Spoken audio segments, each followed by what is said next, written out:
መጽሐፈ ዜና ካልዕ ምዕራፍ 13 ንጉሡም ኢዮርብዓም በነገሰ በ18ኛው ዓመት አብያ በይሁዳ ላይ ንጉሥ ሆነ። 3 ዓመት በኢየሩሳሌም ነገሰ። የእናቱም ስም ሚካያ ነበር። የገብዓ ሰው የኡርኤል ልጅ ነበረች። በአብያና በኢዮርብዓም መካከል ሰልፍ ነበር። አብያም የተመረጡትን 400,000 ኃያላን ሰልፈኞች ይዞ ወደ ሰልፍ ወጣ።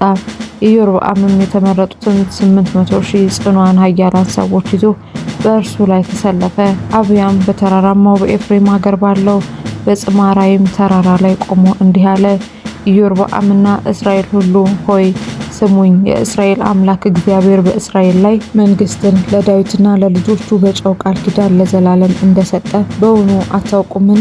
የዳዊት ልጅ የሰለሞን ባሪያ የናባጥ ልጅ ኢዮርብዓም ግን ተነስቶ በጌታው ላይ አመፀ። ክፉዎች ሰዎችና ምናምንቴዎችም ወደ እርሱ ተሰበሰቡ። ሮብዓም ሕፃንና ለጋ በነበረበት ጊዜ ሊቋቋማቸው ባልቻለበት ጊዜ በሰለሞን ልጅ በሮብዓም ላይ በረቱበት። አሁንም በዳዊት ልጆች እጅ የሚሆነውን እግዚአብሔርን መንግስት ልትቋቋሙ ታስባላችሁ? እናንተም እጅግ ታላቅ ሕዝብ ናችሁ። ኢዮርብዓምም አማልክት አድርጎ የሰራላችሁ የወርቅ እንቦሶች ከእናንተ ጋር ናቸው። የአሮንን ልጆች የእግዚአብሔርን ካህናትና ሌዋውያን አላሳደዳችሁምን? እንደ ሌሎችም አሕዛብ ልማድ ካህናትን አላደረጋችሁምን? አንድ ወይፈንና 7 አውራ በጎች ይዞ ይቀድስ ዘንድ የሚመጣ ሁሉ አማልክት ላልሆኑት ለእነዚያ ካህን ይሆናል። ለእኛ ግን አምላካችን እግዚአብሔር ነው፣ አልተውነውም። የእግዚአብሔርንም አገልጋዮች የአሮን ልጆች ካህናቱ ሌዋውያኑን በስራቸውም ከእኛ ጋር ናቸው። በየጠዋቱና በየማታው ለእግዚአብሔር የሚቃጠለውን መስዋዕትና ጣፋጩን ዕጣን ያሳርጋሉ። የገጹንም ህብስት በንጹህ ገበታ ላይ የወርቁን መቅረዝና ቀንዲሎቹን ማታ ማታ እንዲያበሩ ያዘጋጃሉ። እኛም የአምላካችንን የእግዚአብሔርን ትእዛዝ እንጠብቃለን፣ እናንተ ግን ትታችሁታል። እነሆም እግዚአብሔር በእኛ ላይ አለቃ ነው፣ መለከቱንም የሚነፉ ካህናቱ ከእኛ ጋር ናቸው፣ በእናንተም ላይ ይጮሃሉ። የእስራኤል ልጆች ሆይ አበጃችሁምና ከአባቶቻችሁ አምላክ ከእግዚአብሔር ጋር አትዋጉ። ኢዮርብዓም ግን ድብቅ ጦር በስተኋላቸው አዞረ።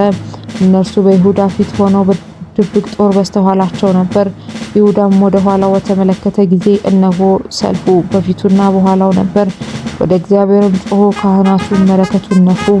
የይሁዳም ሰዎች በጮሁ ጊዜ እግዚአብሔር ኢዮርብዓምንና እስራኤልን ሁሉ በአብያና በይሁዳ ፊት መታቸው። የእስራኤልም ልጆች ከይሁዳ ፊት ሸሹ።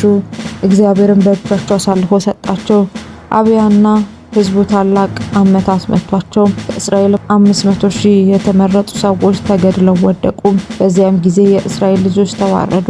የይሁዳም ልጆች በአባቶቻቸው አምላክ በእግዚአብሔር ታምነው ነበርና አሸነፉ። አብያም ኢዮርብዓምን አሳደደው። ከእርሱም ከተሞቹን ቤቴልንና መንደሮቿን፣ ይሻንንና መንደሮቿን፣ ኤፍሮንንና መንደሮቿን ወሰደ። ኢዮርብዓምም ከዚያ በኋላ በአብያ ዘመን አልበረታም፣ እግዚአብሔርም ቀሰፈው፣ ሞተም። አብያም ጸና፣ 14 ሚስቶች አገባ።